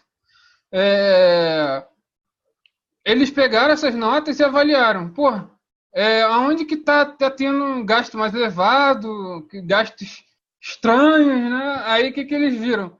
Que em uma refeição, um safado gastou R$ 6.205 em um dia só. Em uma refeição. Imagina. 30 tanques de gasolina que custam R$ 6.000, tudo no nosso bolso, tá? É do nosso bolso isso, tá? Pode falar. Eu, complementando aí, cara, o absurdo é tanto o cúmulo desse que esse projeto mostrou algumas coisas tão absurdas que pegou deputado gastando aí, pedindo reembolso de nota gasta no motel, cara. No motel também? Eu sei aqui da bebida alcoólica em Las Vegas, cara. O cara foi para Las Vegas, pediu uma bebida alcoólica e botou na conta. Sem noção. Então, sem noção. Aqui, tem 13... Cadê? 2 deputados gastaram 13 refeições no mesmo dia, cara. Absurdo. E 219 deputados gastam uns 44 mil por mês. O máximo que eles têm para gastar, entendeu? Então, imagina isso. A gente tem 513 deputados. Isso dá 128 milhões de reais do nosso bolso jogado fora. Entendeu? Então, é um absurdo grande e a gente consegue melhorar, no caso aí, a impunidade, né, as coisas. A gente pode, por exemplo, indicar quem são esses caras e tá tendo uma melhor gestão, né, no nosso país e tudo mais. Então, a gente consegue, com os dados, melhorar o nosso país, entendeu? E por isso que a gente bate lá no censo, né, que a gente precisa dos dados para saber quem a gente é. O censo ele mostra quem a gente é, quantos somos, né? Então, por isso a importância do censo. A gente precisa ter dados. Todos os países têm censo. Aqui, Big Data mostra até quando o funcionário ficará doente. Eu falei um pouco disso, né? Dado os exames dos funcionários, né? A idade, IMC, vício em cigarro, uso de medicamento, pressão, será que eu não consigo identificar quando ele vai ficar doente? Será que eu não consigo fazer iniciativas para que ele não vá ficar doente? Tá? Indicar a qualidade do vinho, que até nosso amigo lá, né, do grupo falou que ia fazer um negócio desse, né, do vinho. Eu lembrei aqui da apresentação. E o cara lá, ele coletou, né, os climas da região e viu as características das melhores safras. E será que ele consegue identificar? Se ele sabe quais são as características das melhores safras, quando que vai ter uma safra boa, por exemplo? O Netflix lá, baseado nas tuas preferências. Será que eu não consigo identificar qual filme que você tem mais probabilidade de assistir, né? Pelo sistema de recomendação deles. Isso é bem legal, né? Então, acho que basicamente era isso. Acho que estendeu um pouco mais aí, desculpa. Mas espero ter mostrado um pouco aí das atividades que você pode ter na profissão da estatística, tanto na estatística quanto na ciência de dados. E a importância de você entender o que está ali por trás, né, do rodado código, da parte do point-click, né, para você ter controle do que você está fazendo. Porque, se você pega e gera um modelo que não deu uma acurácia legal, como é que você faz para refinar esse modelo? Você vai jogar fora o modelo? Ou você vai tentar, sei lá, transformar variável, tentar entender o padrão, ali, o que está acontecendo para, sei lá, tratar a sazonalidade? Será que eu estou com um problema de sazonalidade? Eu estou vendo épocas atípicas, né? Tentar enxergar padrões, e isso é a estatística que mostra para a gente, não tem jeito. Então, acho que basicamente era isso. Obrigado pelo convite. Espero que vocês tenham gostado aí. Muito bom, Thiago. Muito bom, cara. Muito legal. Valeu. Alguém tem alguma dúvida aí, pessoal? Tem Como é que eu aumento isso aqui? Calma aí, rapidinho. Eu tenho uma dúvida. Como é que eu aumento isso aqui? Acho que você tem que Ué? Peraí, eu acho que você tem que... não, tem que descompartilhar, né? Calma aí. Desativar o compartilhamento. E como é que eu faço isso? Lá em cima, no topo da Stop tela. share. Isso. Beleza. Ótimo. Show. Massa. Beleza. Alguém tem alguma dúvida? Fica à vontade aí, cara. Não tem erro, não. Manda aí que a gente tenta aí, que senão a gente pergunta para os universitários. Tem o Felipe aí, o Rodrigo, para ajudar também. Ô, Thiago, eu tenho uma dúvida. Fala aí, fala aí. Vamos lá. Eu sei que o IBGE disponibiliza alguns dados, não é isso? Eu, inclusive, até Sim, baixei uma tabela de municípios lá uma vez que me com salvou. certeza. Deixa eu te falar. O Quero IBGE saber ele tem mais. o BME, tem o Sidra, que tem todas as bases do IBGE lá abertas para você. Inclusive, você pode montar tabelas direto e puxar os dados. Tipo, é muito bom. O sistema do BME ele é excelente. O IBGE ele tem também um outro sistema, que agora não vai me fugir o nome, mas esse sistema ele é interno. Ele é melhor do que o BME porque ele flexibiliza melhor as tabelas, mas o BML é uma ferramenta fantástica para você fazer ali diversos cruzamentos para você pegar ali as variáveis de diversas pesquisas do IBGE. Acho que é uma. E muito utilizado, né? Pelos acadêmicos, faz mestrado, doutorado, a galera usa os dados do censo, usa os dados da PNAD, das pesquisas de Pia Indústria, Pia Produto, tem várias pesquisas do IBGE. Acho que vale a pena conferir. Uma vez eu baixei uma tabela de municípios lá, nossa, me salvou, porque eu É, precisava procurar legal. informações sobre os municípios. Eu achei no IBGE. Eu Massa. a internet toda e depois eu fui no IBGE, era a fonte que tinha os dados mais certinho, tudo Tem direitinho. lá. Não, às vezes você Disponível tem, lá, hein? às vezes você tem algumas inconsistências na área geográfica que ele divulga, né? Porque a gente não pode divulgar em determinadas áreas, porque tem o sigilo estatístico, né? Então você tem que ter uma certa restrição de área para você não identificar unicamente aquela empresa ali e você tá quebrando o sigilo, né? Uhum. Bacana, muito bom. Alguém tem alguma dúvida, pessoal? Alguém quer falar alguma coisa? Quer comentar alguma coisa? O pessoal tá tudo caladinho. Normalmente, estatística dá um pouco de medo mesmo, Thiago. Eu já percebi isso. Sério? Eu Não, gostaria de saber um. mas de uma- calma aí, vamos fazer um ajuste, uma qualidade aqui. Tinham quantos no início e quantos ficaram até o fim? Não, cara, a galera tá Acho que se manteve, né? A galera manteve, a teve, galera tá teve aqui, um. ó. Consegui, não preciso nem fazer a logística aqui para entender a vazão da parada, né? Nada, manteve. A massa. Vai lá, Júlio, faça uma pergunta. Fica à vontade aí, cara. quando eu estou estudando estatística, eu sinto a falta de uns materiais que expliquem de forma didática as medidas de posição, as medidas de variação, por exemplo. Estou estudando Chegou a lá. ver as aulas lá do canal? Oi? Chegou a ver as aulas lá do canal? Não, ainda Tem tudo não. isso lá. Assim, coisa mais do tipo, por exemplo, média é isso, isso e isso, mediana é isso e isso. É, Tem exatamente isso lá. Aí, as melhores situações que eu uso essas medidas, como você falou aí no começo do.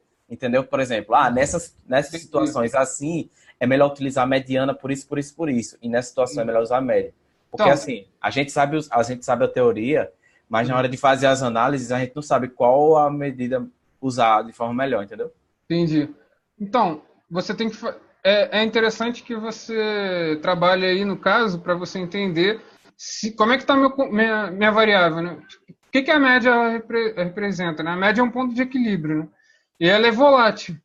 Se você tem observações muito distantes do seu conjunto, a média ela vai disparar, ela é volátil. Já a mediana, não, ela é robusta. Se você pensar, por exemplo, se você pegar, sei lá, 1, 2 e 3, tá? 1, 2 e 3.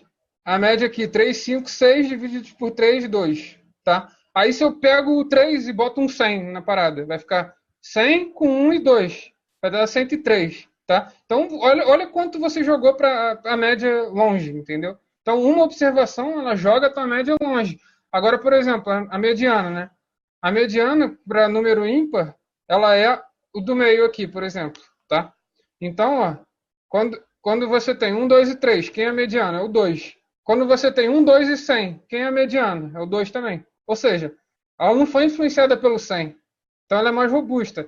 E o que você tem que fazer para entender isso? Você tem que trabalhar também com o conceito de medidas de dispersão, que vai te dar o quão é homogêneo a sua variável, por exemplo. O que significa homogeneidade, né? Em termos dos valores. Por exemplo, o 100 ele é muito maior do que 1 e 2. Então, o meu conjunto é heterogêneo. Tá? Por quê? Porque ele dista muito da média. Tá? Então, a gente precisa trabalhar com medidas de variação, que aí, no caso entra variância, desvio padrão, coeficiente de variação. Eu aconselho você usar o coeficiente de variação. Por quê? Porque o coeficiente de variação é o desvio padrão dividido pela média. Então, ele é como se fosse um desvio padrão padronizado pela média. Porque a variância ela é um número gigante. Tá? Quando você tira o desvio padrão, ela fica menor. Mas como é que eu vou usar como referência? Né? O que é um desvio padrão baixo e o que é um desvio padrão alto se eu não tenho uma comparação com outra variável, por exemplo? Agora, o coeficiente de variação ele é adimensional. E quando você calcula o desvio padrão pela média, por exemplo, se você obtém um coeficiente de variação maior que 25%, em geral, os dados são heterogêneos. Quando é menor do que 25%, eles são homogêneos. E quando eles são homogêneos, eu posso usar a média. Quando eles são heterogêneos, é melhor usar umas medidas mais robustas, que aí entra a mediana, a moda, né? Tá? Então, acho que... Então, nesse caso, primeiro eu tenho que olhar a dispersão dos dados. Exatamente. Então, se os dados por exemplo, muito dispersos, é melhor usar a mediana do que a média, né? Isso, que é mais robusto. Exatamente isso. Eu vou te dar um exemplo, por exemplo, machine learning lá. Você quer lá estimar... vou usar a minha monografia, tá? Eu quero estimar lá o preço para determinados... Para o Brasil, né? Para o Brasil. Só que, beleza. Será que todos os estados, eles têm a mesma variabilidade dos preços? Não, né? É diferente. Mas será que eu consigo, pelo coeficiente de variação, segmentar o meu conjunto de forma que eu pegue os que são melhores para estimar, por exemplo? Se eles são mais homogêneos, eu consigo estimar eles melhor. Então, se eu pego estados em que o meu preço ele é mais homogêneo, eu consigo... Se eu fizer um machine learning, eu vou ter uma acurácia melhor do que se eu pegar um negócio que é totalmente volátil, tipo bolsa de valores, entendeu? Aí é um negócio mais avançado, você tem que usar modelos lá, GARCH, ART, negócio lá de séries temporais, é um bagulho mais doido, fica mais avançado. Mas fora isso, quando você está trabalhando com... Você tem que tentar achar nichos mais homogêneos no seu conjunto, entendeu? Acho que a ideia é mais ou menos essa. Não sei. Eu respondi a tua pergunta. Assim, porque tem alguns exemplos de notas, por exemplo, notas de alunos em a sala de aula. Então, você tem lá um monte de 1, 2, 2, 2, 1, 1, e de repente tem um cara que tirou 10. Então, a média, ela não vai representar, ela não vai pegar aquele cara que tirou 10. Mais ou menos isso, assim. Se você fizer a média, ela vai estar muito influenciada pelo 10. Então, ela vai ser... Ela vai tender a ser um valor muito maior. Se você tirar o 10 e fizer a média, você vai ter uma diferença entre a média que você fizer e a média com o 10. Tá? Aproveitando. Ok? Entendi. Beleza. Pode falar. Quais as melhores ferramentas para tratar Bruno, outliers? seu microfone está muito baixo. Se você puder aumentar um pouquinho. Tá ouvindo? Tá ouvindo? Agora melhorou. Quais as melhores ferramentas para você tratar os outliers? E então, como considerá-los nos modelos? Então, outlier, primeiro você precisa ter uma análise mais pontual para entender se realmente é um outlier, né? Porque o outlier, por definição, ele é uma observação que não deveria estar ali nos seus dados, tá? Ele é uma observação atípica, atípica no sentido de pode ser por exemplo, eu estou digitando lá e digitei um 0 a mais na parada e saiu um 0 a mais na parada, entendeu? Então aquilo ali é um outlier porque eu digitei errado. Ele é considerado um outlier porque ele é uma observação que não representa nada. Agora, por exemplo, se eu tenho, no caso da sazonalidade, eu tenho que as vendas elas foram maiores no Natal e essas vendas elas são muito maiores em relação aos outros, cara, isso não é outlier. Isso pode ser um ponto influente na tua análise. Por quê? Porque ela faz parte da tua análise. Você não pode simplesmente ignorar que ela existe, entendeu? Porque você está mudando o seu dado, entendeu? Então, você está criando um viés na parada. Então, você tem que primeiro identificar isso. Será que é um outlier mesmo? Então, tentar entender esse tipo de coisa. Aí tem distância de cookie, tem algumas coisas para você usar para outlier, né? Outra forma de você tratar o outlier, identificando os outliers, se você sabe que você raramente vai descobrir que aquilo realmente não é uma observação do seu conjunto, tá? É difícil achar isso. Mas, por exemplo, se você optar, você pode optar por tirar aquelas observações, né? Se elas forem outliers de fato, né? Você pode também optar por trabalhar em classes, porque você, por exemplo, vamos dizer que você tem lá no seu conjunto tantos outliers, tá? Aí você transforma aqueles dados em classes. O que são classes? Você pega eu tinha lá 1, 2, 3, 4, 5, 6, 7, 8, 9, 10. Aí eu quero lá, beleza, eu quero do 1 até o 4. Essa é a minha primeira classe. Aí eu quero a minha segunda classe, no caso aberto, né? Aí fechado em 4 até 6, entendeu? Ou seja, criar classes que aí você vai diminuir a influência dos outliers. Por quê? Porque tu vai botar tudo no mesmo bolo ali na classe, entendeu? Então, quando a gente está trabalhando com muitos dados, a gente usa classes nos dados. Por isso que tem ali o histograma, né? Para você entender a distribuição e tal, entendeu? Entendi. Essa é a ideia de você Beleza. transformar em classes. Você minimiza o efeito do outlier. Isso é muito utilizado lá na parte de crédito também. Quando a Mariana fizer o vídeo de adimplência lá, você vai ver que ela vai transformar em classes para poder tirar esse efeito, entendeu? Dos Para outliers criar também. essas classes, eu posso usar o Score Z? Score Z para criar classes. Cara, as classes elas são criadas naturalmente, assim. Por exemplo, no R é uma função cut, tá? Que aí você bota a quantidade de classes e as classes. Por exemplo, no caso de adimplência, ele tem um risco alto, ele tem um risco baixo, ele tem um risco mediano. 3 classes. Entendeu? Eu defini. Se ele tem tanta probabilidade, ele é baixo. Se ele tem tanta probabilidade, ele é médio. Senão, ele é risco alto. Entendeu? Nesse caso, você está falando já que essa definição de classe vai depender da regra de negócio, né? Isso que você está querendo falar também. Isso, exatamente. Vai depender da regra do negócio. Por quê? Depende do que você está trabalhando. Se você for trabalhar, por exemplo, lá, se eu quiser fazer para o na minha precificação lá dos imóveis, se eu quiser considerar os imóveis que são caros, medianos e baratos, vai ser diferente de eu considerar lá do meu alto risco, baixo risco, entendeu? Cada negócio você vai ter uma regra diferente. E foi a tua outra pergunta, desculpa? Foram essas, somente essas. Foram essas de como definir as classes. O Marcelo... Mas tinha uma coisa a mais aí, calma aí. Eu havia falado do Score Z só. Isso. Score Z. Score Z a gente usa por seguinte. O que acontece? A gente tem as distribuições, tá? A gente tem as distribuições das variáveis, tá? Só que a gente não tem essas distribuições tabeladas, tá? Se não tem uma tabela para aquelas distribuições, como é que eu vou calcular a probabilidade se eu não sei qual é aquela distribuição, tá? A gente pode tentar descobrir da onde aquela distribuição veio, tá? Que a gente pode fazer teste de aderência, tá? De distribuição, que quadrado, como Algorov-Smirnov, que aí você tenta descobrir qual distribuição que vai se aderir mais aos seus dados, tá? E você pode também se aproveitar do teorema central do limite, tá? Que é um teorema famoso na estatística, que diz que quando você tem a soma ou a média de variáveis aleatórias, que no caso variáveis aleatórias você pode entender aí como próprias variáveis mesmo, tá? Quando elas são devidamente padronizadas, e padronizar é o quê? Tirar a média e dividir pelo desvio padrão, tá? Aí você vai cair numa normal padrão, que é a normal 0,1, tá?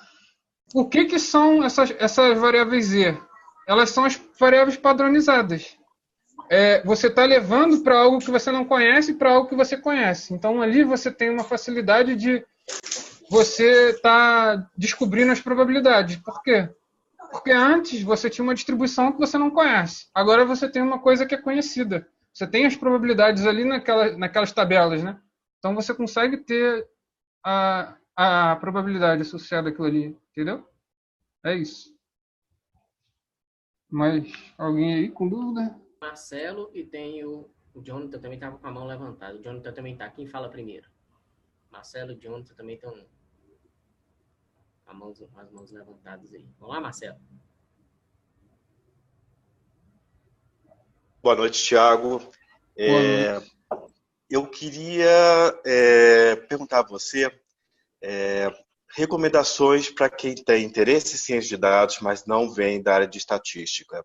Você mencionou no início aquela definição tridimensional da ciência de dados, que envolve computação, envolve matemática e estatística e envolve conhecimento do negócio. Isso. Deixando o conhecimento de negócio de lado, que não é o assunto da noite, quando você vê as discussões sobre ciência de dados na internet, a impressão que eu tenho é que as pessoas dão muita ênfase à parte de computação e esquecem da matemática e da estatística. Exatamente. O que eu vejo, inclusive, alguns cientistas de dados dizerem é o seguinte: olha, eu estudo o mínimo que eu preciso saber de estatística e passo a maior parte do tempo estudando linguagem de programação, banco de dados, Big Data, etc. Que tipo de recomendação você pode dar para quem vem de fora de estatística, precisa usar estatística e muitas vezes não tem ideia do tanto de estatística que precisa saber, pode de repente cometer alguma falha estatística sem saber? Que tipo de orientação você pode dar? Entendi. Cara, eu acho que primeira coisa é você definir que área que você quer atuar. Primeiro, você quer ser um cientista de dados, você quer ser um engenheiro de dados, ou seja, você quer dispor a infraestrutura necessária para você fazer as análises, você quer saber implantar um Hadoop, um Spark, trabalhar com paralelização. Isso o engenheiro de dados é que faz, né? Ele que proporciona um ambiente para você trabalhar, entendeu? Agora, isso no Brasil ainda não está muito definido, tá? Ainda está muito jogado, assim, a galera pega, acha que é unicórnio, faz tudo e não faz nada, né? É tipo aquele teorema do pato, né? Pato anda, pato nada, pato voa, mas não faz porra nenhuma direito, né? Então, a ideia é essa. Primeiro, você descobrir, pô, beleza, eu quero ser o cara de infraestrutura de TI, né? Que vai proporcionar o processamento, a parte ali da paralelização e tudo mais, o dado, né, como de forma de entidade mesmo, aquela parte mais TI mesmo, ou você quer entender para fazer análise, entender o seu dado de uma forma qualitativa, né, fazer análises preditivas, você olhar para o presente e para o passado para entender o futuro. Você tem que primeiro definir esse tipo de coisa. Definido isso, aí você vai trilhar o caminho. Eu posso te dizer da parte de estatística, tá? Da parte de cientista de dados, tá?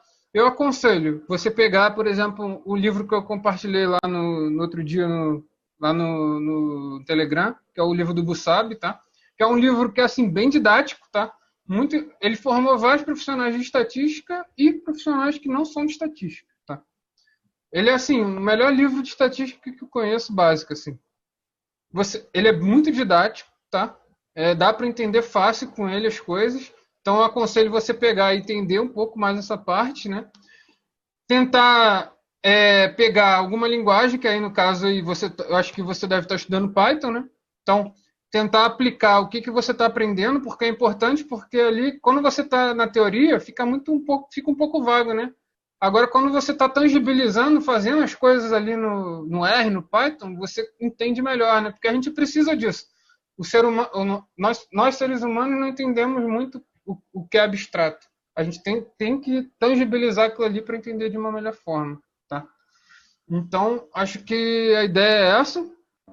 Eu acho que eu compartilhei também uma grade de cursos que eu fiz. Eu posso até mandar de novo. Eu coloquei isso num artigo consolidado com todas as dicas, né, para quem quer ingressar na área. Tem recebido bastante elogios esse artigo. Eu acredito que, de repente, pode ajudar vocês. Então, vou compartilhar lá com vocês. E acho que é isso, cara. Você ter força de vontade é uma área que não é simples, tá? Você tem que estudar bastante. Não vou mentir que vai ser fácil, porque não vai, tá? Você vai bater cabeça, tentativa e erro, e cada vez você vai aprendendo mais, vai conversando com a galera. Network é fundamental também para você estar evoluindo, né? e seguir indo, de repente, em meetup, fazendo curso também, é bem interessante, cara. É uma área assim que eu acho que vai te dar um bom retorno financeiro, tá? A médio e longo prazo, não é curto prazo, tá? Eu acho que é isso. Tiago, uma curiosidade. Tradicionalmente, o estatístico ele era o profissional mais indicado para fazer análise de dados quantitativos. Aí veio o hype das ciências de dados. Você mesmo disse que tem um lado positivo, que é ter trazido um pouco mais de atenção para a estatística, e um lado negativo, que é banalizar algumas técnicas estatísticas. Você já viu isso na prática, de ver um cientista de dados fazendo besteira, que um estatístico faria muito melhor? Já vi. Já vi sim. Porque eu acho que é natural do ser humano que a gente tenda a padronizar as coisas e tentar automatizar as coisas, tá? Mas o automatizar, às vezes, fica ali no rodar do código, no apertar botão e não entender o que está por trás dali. Então, às vezes, a gente pode fazer coisas melhores, só que a gente acaba a gente fala assim, não, isso aqui é besteira, isso aqui é difícil, pô, vou perder tempo com isso aqui, se eu já estou fazendo, pô, se eu já estou fazendo, por que eu vou aprender isso aqui? Já sei na prática, então, pô, para que eu vou aprender isso aqui na parte mais teórica, né? Tentar entender o que está por trás ali. Não estou falando para você pegar a integral, cacete, tipo, de derivada, não estou falando para isso. Você tem que saber o mínimo para entender o comportamento dos dados, para você conseguir entender quais são as características de um bom estimador, você saber fazer uma amostragem ali pé no chão para poder não viesar tua análise, algumas coisas básicas assim, entendeu?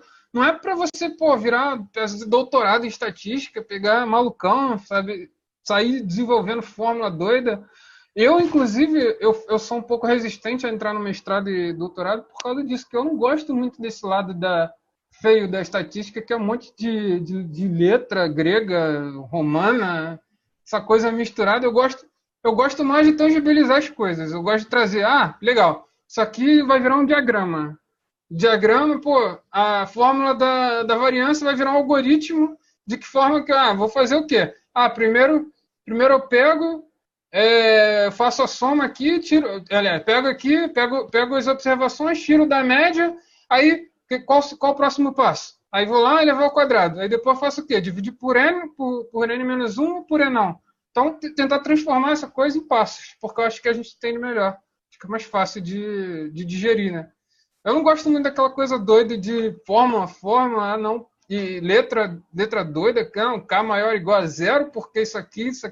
Eu sou contra um pouco essa parte mais abstrata, né? Que a gente entende menos. Para mim, eu acho que às vezes as pessoas fazem isso. Aquele cara ali é foda. Porra, não entendi porra nenhuma que aquele cara escreveu ali, mas, porra, o cara é foda, mano. Entendeu? Acho que as pessoas gostam de ter essa coisa assim, sabe? De ego, sabe? Eu não gosto muito disso, não, mas beleza. Acho que a ideia é mais ou menos por aí. E entre seus amigos, Tiago, profissionais da estatística, professores de estatística, pessoal ligado ao conselho de estatística, como é que eles veem a emergência dessa área de ciência de dados que traz profissionais de outras formações? Eles veem isso com bons olhos, com inveja, com maus olhos? Como é que é? Então, cara, a receptividade, cara, eu acho que é boa, tá? Tirando esses lados de ter a banalização e tudo mais, tá preocupado só não acertar e errar ali, os pressupostos às vezes são ignorados, né? Então, as pessoas ficam um pouco bravas com isso e tem um pouco do lado de, por exemplo, eu estava assistindo no outro dia uma palestra de um estatístico famosão, que é o Hélio Migon, lá da FRJ. Cara, já teve vários artigos e tal. O cara é professor emérito lá da FRJ e tal, então ele é bem respeitado. E ele virou na palestra assim, ele virou, pô, nesses artigos aqui eu fazia data science à moda antiga. Aí ele foi crítico assim, sabe? Mas Aquele assim, desenho. por quê? Porque realmente o core da ciência de dados ele está na estatística, tá? Mas o que a gente precisa entender? O que mudou? Mudou é a forma de você captar o dado. E o processamento, né? Houve um barateamento muito grande no armazenamento, no processamento. Então você consegue ter ali a paralelização também. Então você consegue ter coisas processadas mais rapidamente. Evoluiu aquilo ali, né? E também, eu me perdi um pouco, calma aí. Eu estava falando do barateamento e tal, do processamento. Me perdi, cara. Qual foi a tua pergunta mesmo? É sobre a visão que os estatísticos têm sobre o hype da ciência de dados, que traz profissionais com outras Sim. informações. Beleza.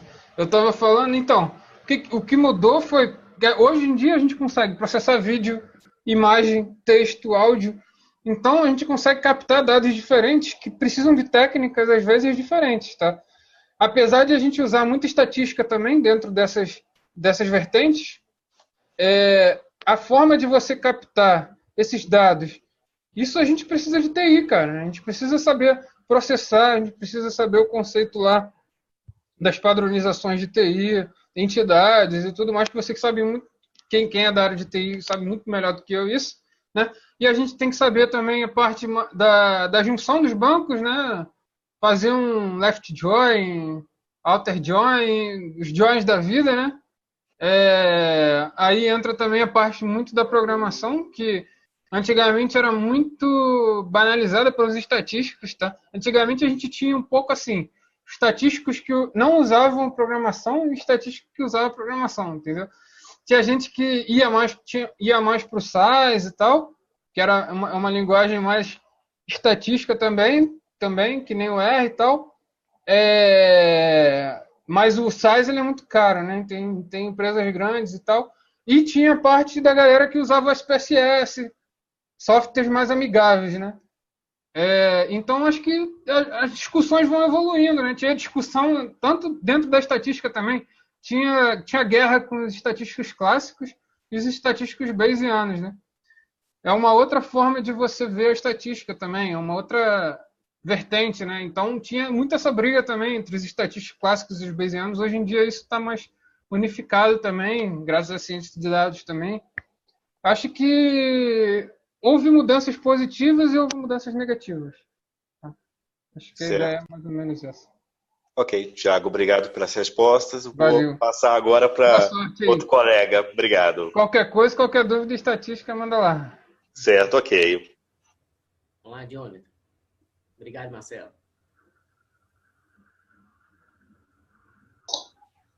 Alô?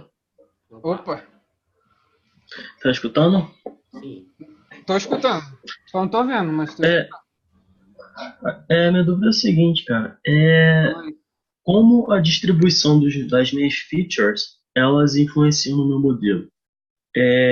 Por exemplo, se eu tiver umas features lá no meu banco de dados e eu não consigo identificar o padrão delas, eu posso fazer um processo para fazer com que essas features fiquem com uma cara de alguma distribuição, uma distribuição normal, exponencial, por exemplo, para depois tratar essas features de alguma forma diferente? Você tá perguntando em relação à distribuição dos seus dados.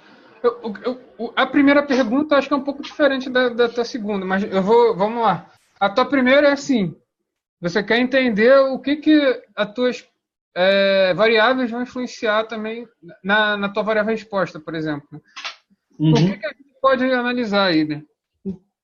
Aí eu vou levar um pouco para a estatística, tá? Vai ficar um pouco tecniquez, mas o que acontece? Sim. Quando, por exemplo, modelos lineares, né? Modelos lineares, a gente tem vários pressupostos para serem atendidos, tá? A gente tem o pressuposto que os erros eles são normais, tá? Segue uma distribuição normal. Por quê? Porque você quer que eles sejam bem distribuídos. Você não quer que, por exemplo, o modelo ele erre sempre para cima ou sempre para baixo. Você quer que seja aleatório ali. Se você fizer botar os resíduos versus... você botar a tua variável explicativa, não, calma aí. Variável ajustada versus os resíduos, você quer que o seu padrão seja o mais aleatório possível. Por quê? Porque se você identificar um cone, por exemplo, significa que à medida que você está estimando a magnitude das tuas variáveis, a tua variabilidade está aumentando. Tá? Então, o que acontece? Você tem alguns pressupostos, né? Tem o pressuposto da normalidade dos resíduos, tem o pressuposto de que as variáveis não vão ser as explicativas, elas não vão ter muita colinearidade, tá? O que é colinearidade, tá? Colinearidade está associado a, por exemplo, se uma variável ela é muito correlacionada com outra variável, a gente pode ter um problema muito grande de multicolinearidade entre essas variáveis. E o que isso acarreta? Né? O que é isso? Eu posso ter uma redundância na explicação, significa o quê? Que eu posso, de repente, estar com menos uma variável. Em vez de eu trabalhar com as duas, eu posso tirar uma, porque elas estão com explicação redundante para a minha variável. Sim. Então, e também gera problema também na estimação dos teus modelos lá, porque aí é um pouco mais técnica. A matriz lá, o determinante vai dar zero e não vai ter como estimar e tal. É um pouco mais técnica a parada. Tem o pressuposto de normalidade dos resíduos. Esqueci agora.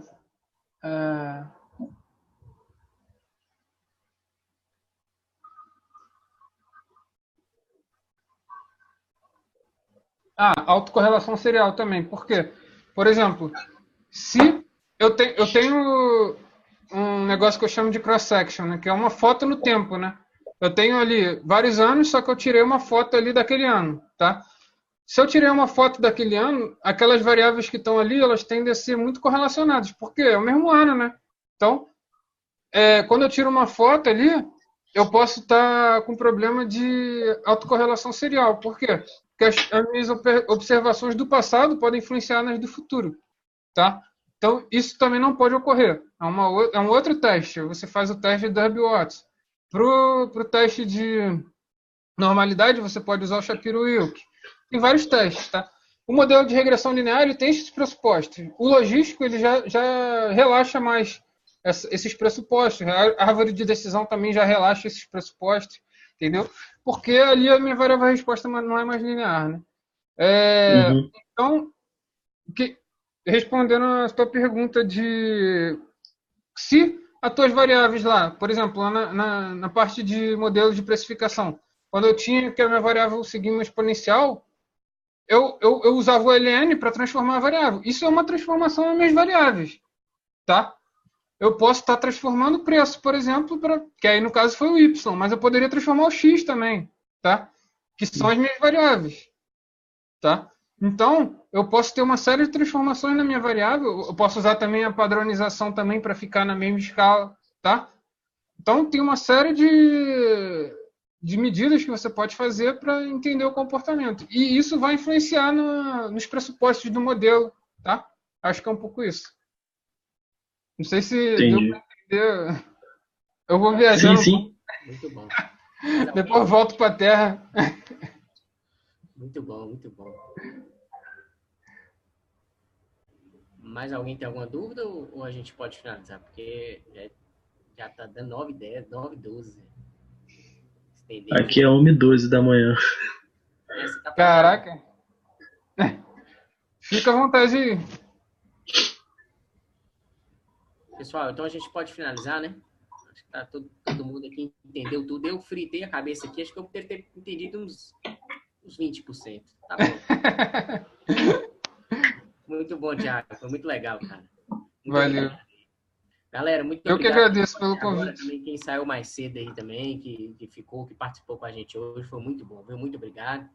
E Da semana que vem eu vou confirmar a data com vocês, mas às vezes, olhando aqui o calendário, eu acredito que a semana que vem, às vezes, eu consigo fazer outra, dia 25, por aí. Mas aí a próxima que eu vou fazer, eu já vou apresentar para vocês o meu projeto, que eu vou, a palestra minha lá do Big Data Day. Maneiro, maneiro. Eu quero apresentar a minha também. Vamos marcar uma data, Thiago. Vamos marcar. Você também apresenta a sua. Beleza? Show, fechou. Galera, então nossa foto clássica, quem puder habilitar a câmera aí, pra gente aparecer aí, fazer a foto clássica, tem que ter, é obrigatório.